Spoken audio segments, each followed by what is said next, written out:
Wow, Shakib Khan তুফানের দুই নায়িকা দুপাশে নিয়েই বসে রয়েছেন তুফানের প্রিমিয়ার শো অনুষ্ঠানে। সেখানে দেখা যায় পরিচালক রায়হান রাফি এবং চঞ্চল চৌধুরীকেও। নায়ক নায়িকা সবাই একসঙ্গে। ইন্ডিয়া থেকেই কিন্তু মিমি চক্রবর্তী এসেছে বাংলাদেশে এই অনুষ্ঠানে যোগ দিতে। ঈদের আর মাত্র বাকি আছে 4 দিন, এরই ভিতরেই কিন্তু তারা তুফানের বড়সড় করেই আরেকটি অনুষ্ঠানে অ্যাটেন্ড করেছেন।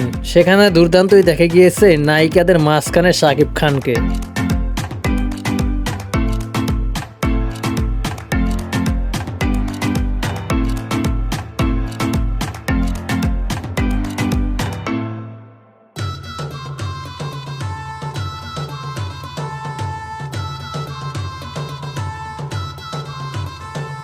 মিমি চক্রবর্তী সেখানে বলেন, শাকিব খানের সঙ্গে কাজ করে সে ভীষণ আনন্দিত।